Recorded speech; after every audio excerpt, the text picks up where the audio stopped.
주께서 그러하신 같이 우리도 세상에 대하여 그러하니라. 세상에서 그러하니라. 이 말씀을 우리가 중심으로 해서 사랑의 최종 목적지까지, 사랑의 최종 목적지까지. 사랑이 어디서부터 시작됐어요? 하나님은 사랑이시라. 거기서부터 시작됐잖아요.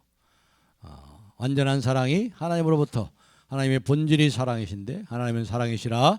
그 사랑이 하나님으로부터 시작돼서 그 다음에 어떻게 됐죠? 그 아들을 통해서, 십자가를 통해서 우리에게 흘러들어왔죠. 이 사랑이 최종 목적지까지 가야 되겠죠? 그 최종 목적지가 어딘가? 오늘 그 말씀을 우리가 함께 나누려고 합니다.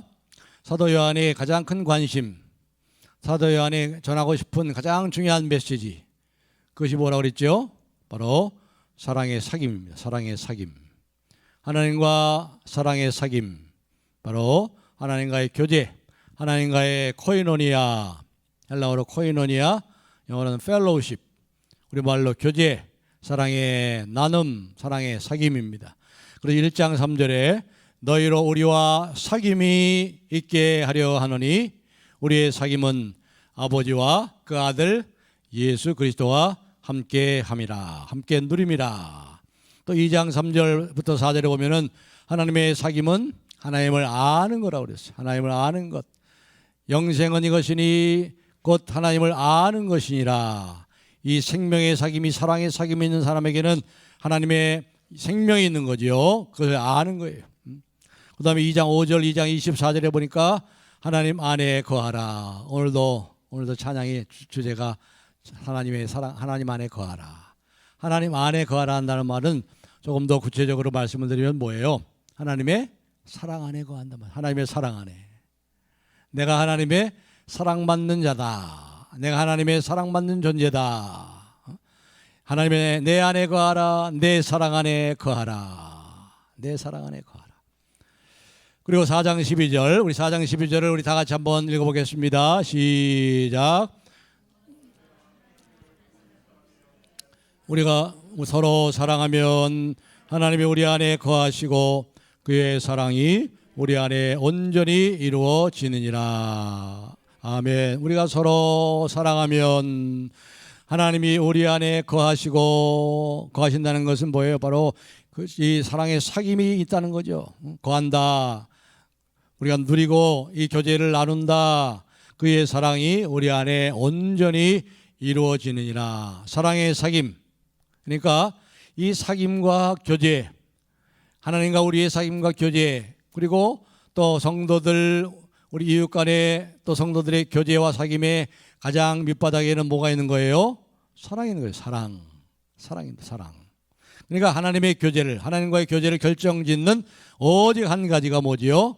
바로 사랑하고 있는가. 사랑하고 있는가. 하나님을 사랑하고 이웃을 내 몸같이 사랑하고 있는가. 이것이 우리가 하나님과의 교제를 결정짓는 중요한 한 가지인 것입니다. 그러니까 그의 사랑이 우리 안에 온전히 이루어지느니라. 그래서 고린도전서 13장에 바울 사도가 사랑에 대해서 정의를 내렸죠. 내가 사람의 방언과 천사의 말을 할지라도 사랑이 없으면 올리는 꽹가리가 되고, 내가 예언하는 능력이 있어 모든 비밀과 모든 지식을 알고 또 산을 옮길 만한 믿음이 있을지라도 사랑이 없으면 아무것도 아니요. 또 내게 있는 모든 것으로 구제하고 내 몸을 불사르게 내줄지라도 사랑이 없으면 아무 유익이 없느니라. 그래서 진정한 부흥은 사랑의 부흥이에요. 사랑이 불처럼 일어나는 사랑의 부흥, 이게 진짜 부흥이죠. 사랑의 부흥의 역사, 사랑의 부흥의 역사가 일어나야 되는 거죠. 그렇다면 여러분, 사랑의 부흥의 역사가 일어나고 이 부흥이, 사랑의 부흥이 일어나려면 뭐가 필요한가요? 뭐가 필요한 거예요? 먼저 내가 사랑으로 충만해야 돼요. 그렇죠? 내가 사랑이 없는데 무슨 사랑의 부흥이 일어나요? 우리 안에 사랑이 없는데 무슨 부흥이 일어나겠어요? 이와 같은 사랑의 부흥이, 진짜 부흥이 일어나려면 먼저 내가 사랑으로 충만해져가지고, 하나님이 사랑으로 충만해져가지고 그 사랑이 흘러넘쳐가지고 그 아들을 통해서, 십자가를 통해서 우리에게 세상에 흘러넘쳤잖아요. 마찬가지로 먼저 내가 이 하나님의 사랑으로 충만하게 흘러 넘쳐야 돼요. 우리 안에, 우리 교회 안에 먼저 이 사랑의 사귐이 충만해져 가지고 막 흘러 넘쳐야 돼요. 흘러 넘쳐. 그래야지 삼성동까지 막 흘러 넘쳐야 됩니다. 1997년도에 예수 믿지 않는 사람들도 즐겨 부르는 그 CCM 그런 복음송이 이 세상에 나왔어요. 이 민섭이라는 찬양 사역자가 이것을 작사하고 작곡했는데 나중에 이분이 이제 목사가 되었습니다. 그 찬양이 뭔지 아시죠? 당신은 사랑받기 위해 태어난 사람. 바로 그 찬송입니다. 이거 1997년도에 이것이 처음 세상에 이제 나왔어요. 지금도 믿지 않는 사람들까지도 이 찬양을 아주 좋아합니다. 당신은 사랑받기 위해 태어난 사람. 당신의 삶 속에서 그 사랑 받고 있지요. 태초부터 시작된 하나님의 사랑은 우리의 만남을 통해 열매를 맺고 당신이 이 세상에 존재함으로 인해 우리에게 얼마나 큰 기쁨이 되는지, 당신은 사랑받기 위해 태어난 사람, 지금도 그 사랑 받고 있지요. 아주 복음을 아주 잘 설명한 찬양이에요. 이와 더불어서 20세기의 가장 위대한 신학자 중에 한 분인 칼 바르트, 스위스의 이 칼 바르트 신학자의 목회자인 이 칼 바르트에게 어느 기자가 찾아와 가지고 칼 바르트 선생님, 칼 바르트 목사님, 당신은 지금 20세기 가장 위대한 신학자 중에 한 분으로 추앙을 받고 계신데 선생님이 깨달은 가장 깊은 신학이 한마디로 얘기하면 무엇입니까? 이 기자는 뭔가 정말 이 위대한 신학자가 깨달은 깊은 어떤 신학을 뭔가 듣고 싶어 했던 것 같아요. 그런데 이 칼 바르트가 뭐라고 말했죠? 네, 제가 가장 깨달은 가장 귀한 신학 중의 신학, 복음 중의 복음은 예수님이 저를 사랑하신다는 겁니다. 예수 사랑하심을 성경에서 배웠네. 날 사랑하심 성경에 써있네. 이것이 제가 깨달은 가장 심오한 신학 진리입니다. 이 찬양과 칼 바르트의 그 얘기가 복음의 핵심을 담고 있죠. 복음의 핵심을. 태초부터 시작된 하나님의 사랑. 하나님이 여러분 언제부터 사랑하신지 아세요? 한번 찾아봅시다. 시편 139편 9편 16절 다 같이 한번 읽어보겠습니다. 시작.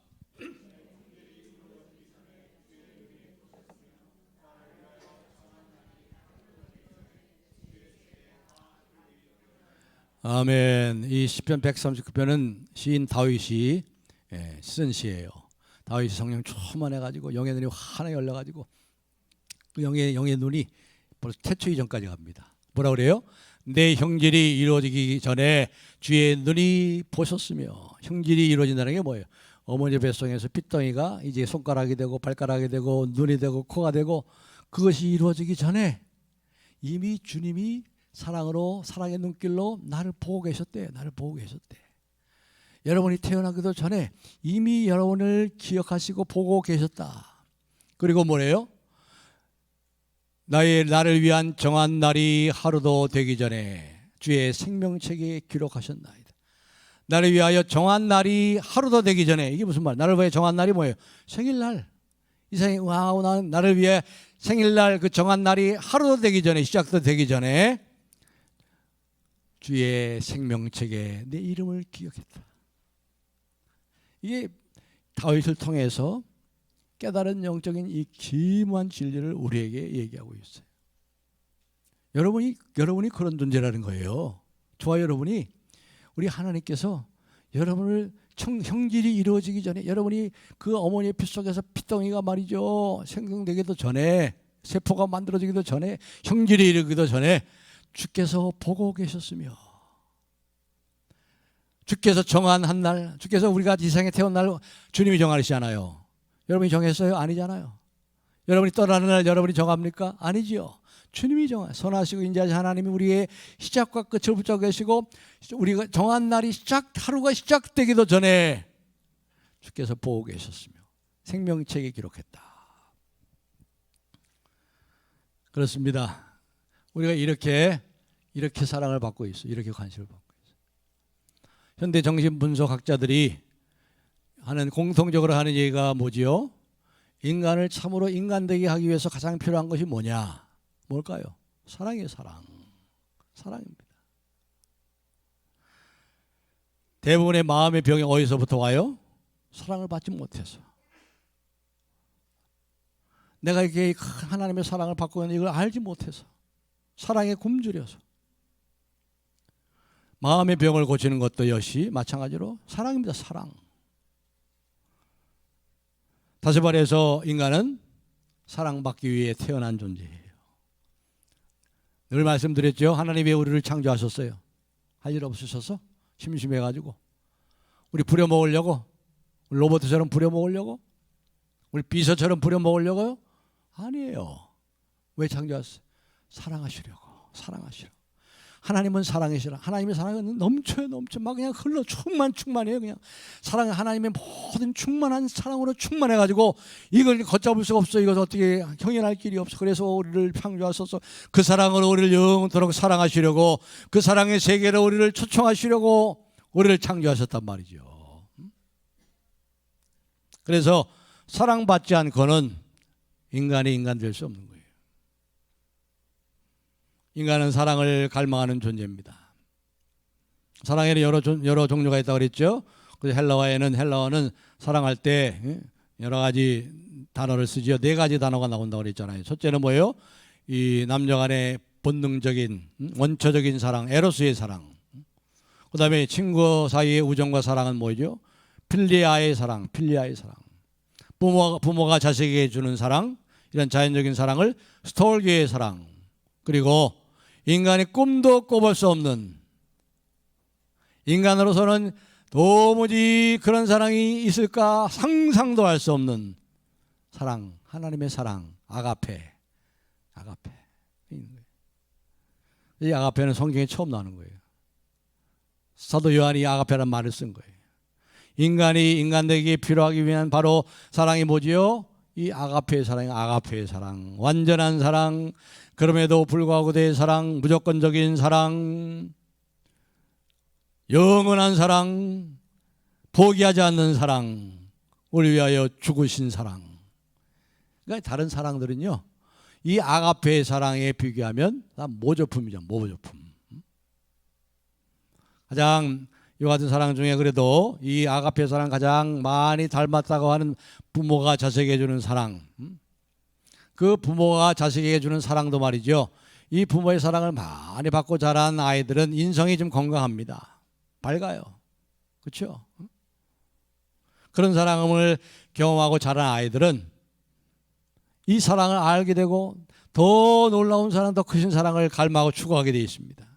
부모님의 사랑을 통해서 참된 사랑이 무엇인지를 희미하게 알게 되기 때문에 이 완전한 사랑, 더 깊이 뿌리를 박은 그러한 사랑을 알기 원하는 거죠.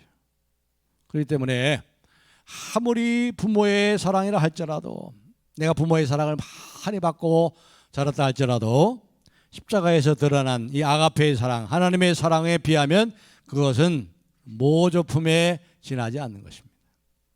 하나님의 참사랑을 알면 다른 사랑은 필요 없어요. 뭐 거기에 좌우되지 않아요. 거기에 흔들리지 않아요. 모든 다른 사랑은 하나님의 사랑 앞에 빛을 잃어버립니다. 참사랑을 만나니까 모조품의 사랑은 다 사라져도 크게 문제가 되지 않아요. 그래서 성경 66권 전체를 한마디로 요약하면 하나님은 결코 저와 여러분을 포기하지 않으신다. 하나님은 사랑으로 절대로 저와 여러분을 포기하지 않으시고 이 세상을 포기하지 않으신다. 이 세상을. 그래서 사랑은 정의낼 때 사랑은 뭐로부터 시작되지요? 오래 참고. 뭐로 끝납니까? 모든 것을 참으며, 모든 것을 바라며, 모든 것을 견디느니라. 포기하지 않아요. 포기하지 않아. 아버지께서 내게 주시는 자를, 요한복음 6장에 아버지께서 내게 주시는 자를 내가 하나라도 잃어버리지 아니하고 마지막 날에 내가 그들을 살리리니. 하나도 잃어버리지 않아요. 하나님은 저와 여러분을 결코 포기하지 않으세요. 포기하지 않으시는 사랑. 그 증거가 어디 나타났습니까? 그 증거가 십자가에 나타났잖아요. 십자가에. 자, 11절 한번 보겠습니다. 11절 다 같이 읽겠습니다. 시작.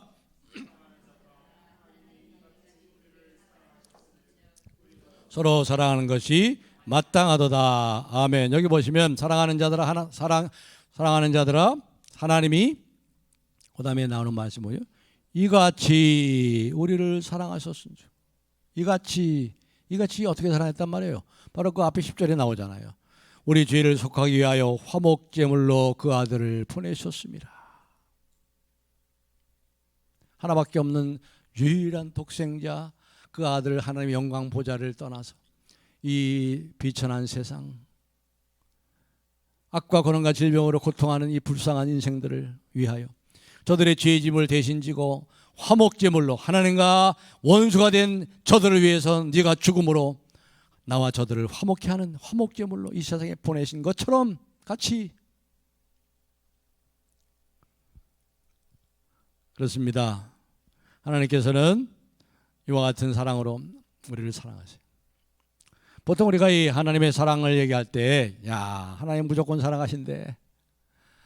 나의 됨됨에도 불구하고 상관없이 사랑하신대. 이게 잘 우리의 문화하고는 안 맞잖아요. 이 세상의 문화와 세상의 가치관은 잘 안 맞죠. 세상은 뭐예요? 나를 사랑하는 사람 사랑하잖아요. 나를 좋아하는 사람 사랑하고, 내 편 드는 사람 사랑하고, give and take, 주고받는 거. 이게 우리가 너무 익숙하잖아요. 그렇죠? 거저하는 사랑에 대해서는 우리가 뭔가 이것을 선뜻 받아들이지 못하는 게 바로 우리가 자란 이 세상의 문화가 아닙니까?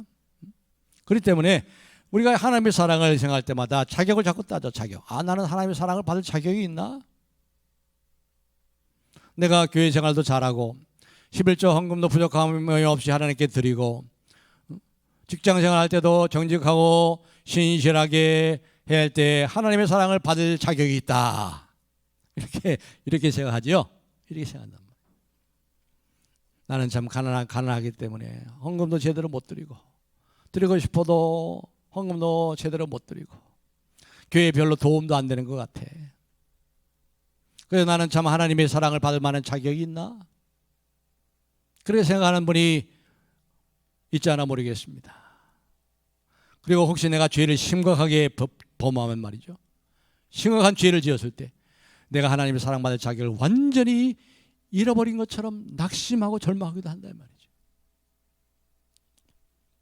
이러한 자격지심을 갖는 분들을 위해서 이미 성경에서 말씀하고 있어요. 로마서 5장 8절 우리 다 같이 한번 읽겠습니다. 시작.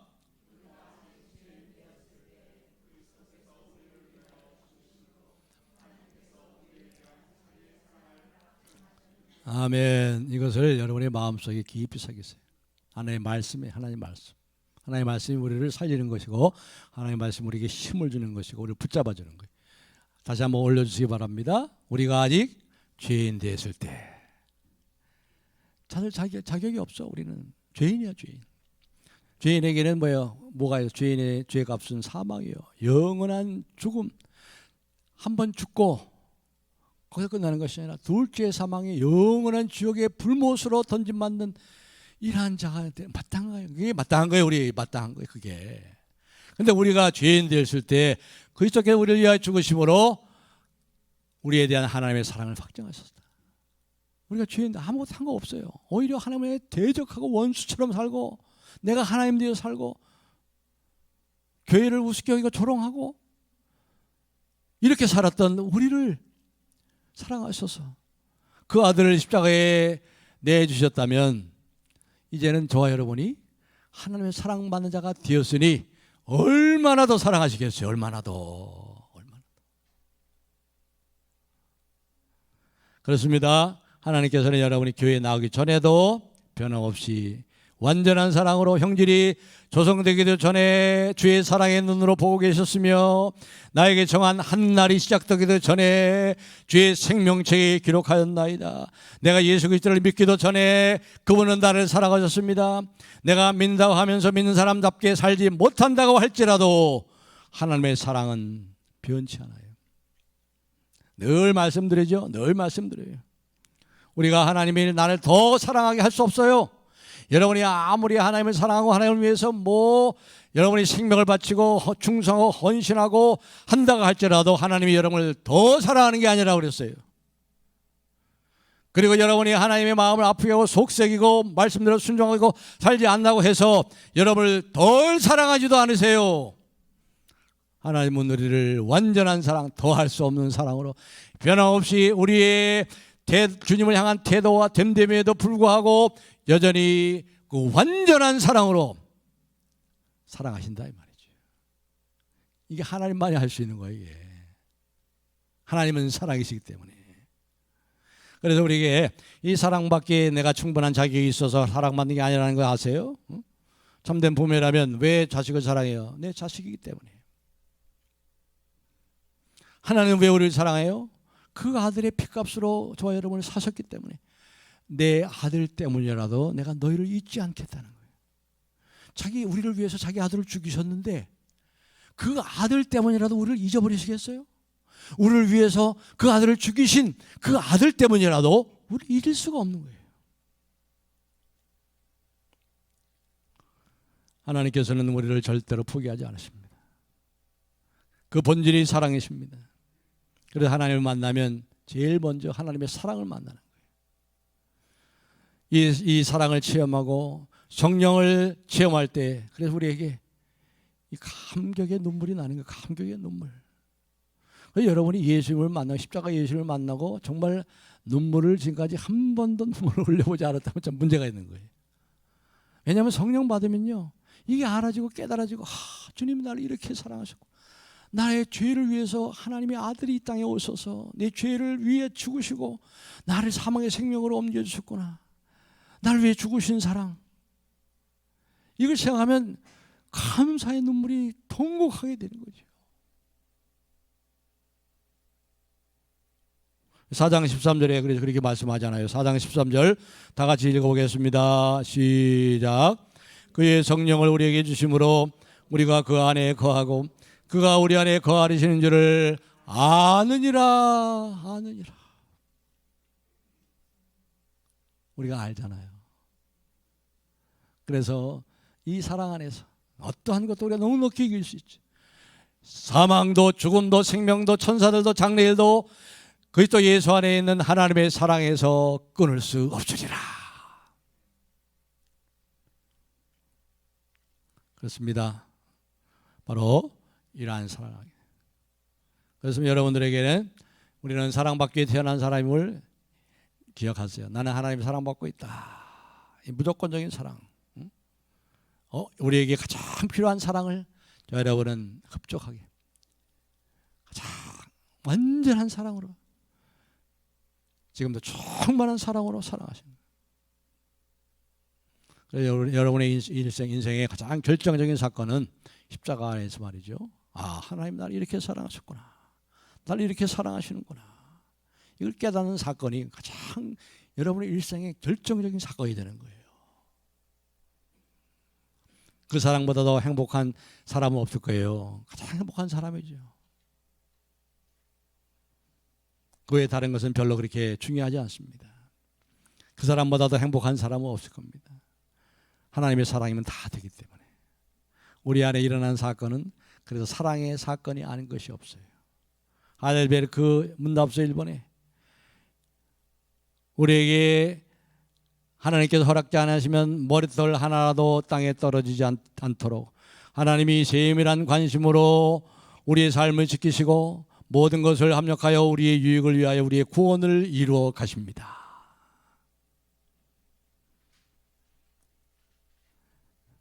자, 이제 그렇다면 우리가 이 하나님의 사랑을 받은 우리가 이제 어떻게 돼야 돼요? 오늘 말씀의 제목이 뭐죠? 최종 목적지까지 가야 돼요. 최종 목적지까지. 자, 거기 보시면 자, 우리 한번 이제 최종 목적지가 어딘가를 이제 우리 결론적으로 생각합시다. 14절을 먼저 읽어보겠습니다. 4장 14절 시작.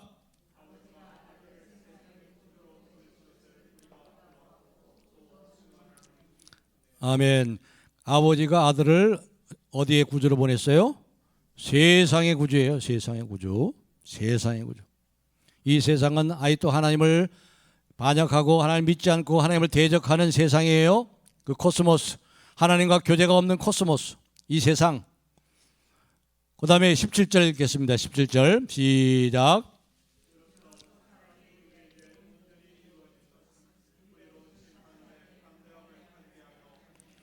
주께서 그러하심같이 우리도 이 세상에서 그러하니라. 아멘. 자, 하나님의 사랑이 어디서부터 시작됐다고요? 하나님으로부터 시작됐잖아요. 그래가지고 그 아들 예수 그리스도를 통해서 십자가에서 그 흘러 넘치는 사랑이 우리 모든 믿는 자에게 그 사랑이 흘러 넘쳐 왔죠. 나타났죠. 그리고 그 사랑이 어떻게 해요? 최종 목적지로 가야죠. 그 최종 목적지가 어디예요? 이 세상에 구주를 보내신 것은 우리가 보았고, 우리도 이 세상에 속한 자였었잖아요.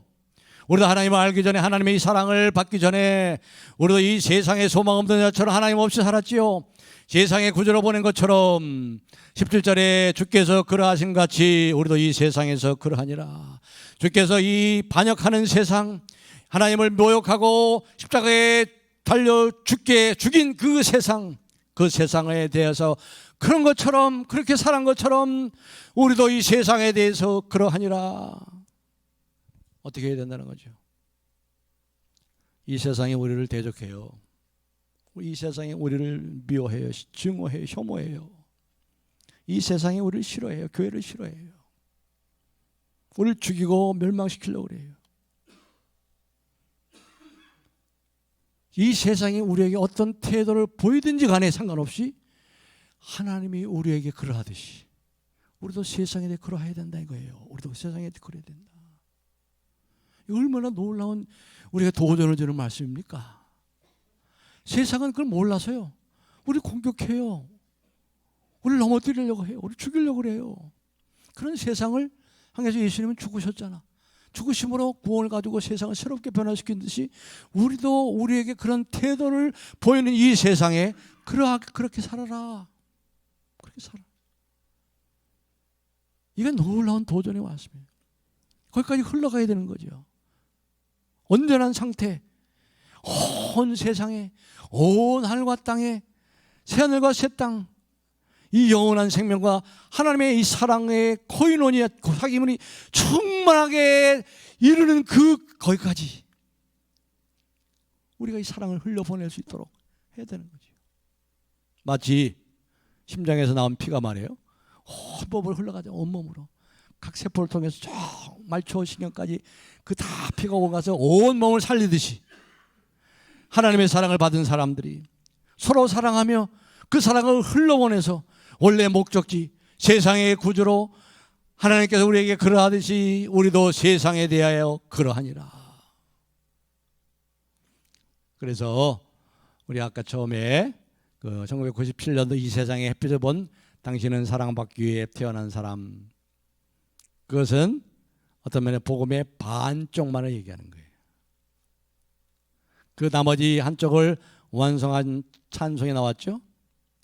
또 하나의 열매를 바라시며 당신은 사랑받기 위해 그리고 그 사랑 전하기 위해 주께서 택하시고 이 땅에 심으셨네. 또 하나의 열매를 바라시며 여기까지 나가야 되는 거예요. 우리는 사랑받는 존재로, 당신은 사랑받기 위해 태어난 사람, 거기서 멈추면 안 되죠. 이 사랑이 우리 안에 충만해서 흘러넘쳐서 또 하나의 열매, 아직도 예수님의 사랑을 알지 못하는 십자가의 사랑, 포기하지 않는 사랑, 우리를 사랑하는데 죽기까지 사랑하는 사랑, 영원한 사랑, 우리의 됨됨에도 불구하고 변함없는, 더할 수 없는 완전한 사랑, 더할 수 없는 사랑으로 사랑하는 그 사랑의 품에 우리를 품어주시는 그 사랑을 알아가도록 또 하나의 열매를 위해서 여러분이 이 세상에 택하시고 이 땅에 심으신 거란 말이죠. 우리 교회가 그래서 세워진 거예요. 먼저 우리 안에 이러한 사랑의 교제가 넘쳐야 되겠죠. 그러나 교회가 교회만을 위해서 존재해서는 안 돼요. 우리만 좋고 그것이 아니죠. 흘러 넘쳐야지. 흘러 넘쳐. 여러분은 너무나도 하나님 앞에 소중한 존재입니다. 태초부터 지금까지 하나님의 사랑은 항상 여러분을 향하고 있었습니다. 여러분을 향하고 있습니다. 영원 무궁토록 그러할 겁니다. 그 사랑에 더욱 취하도록 힘쓰세요. 오늘 주의 살과 피를 기념하면서 이 주님의 사랑에 우리에게 그 살을 찢기시고 물과 피를 다 쏟은 주님의 사랑에 흠뻑 취하시기 바랍니다. 떡을 받으실 때, 잔을 받으실 때, 그리고 그 사랑이 우리 안에 흘러넘쳐서 또 하나의 열매, 여러분을 통해서 세상에 소망이 없는 사람들, 사랑을 모르니까, 하나님의 사랑을 모르니까 저렇게 살아요. 하나님이 우리에게 그러하듯이 우리도 세상에 대해서 그러하도다. 그렇게 사랑함으로 하나님께서 우리를 구원하신 것처럼 저와 여러분을 통해서 이 세상을 구원하는 하나님의 구원의 역사에 더 힘있게 참여하는 우리 모두가 되기를 주님의 이름으로 축복합니다.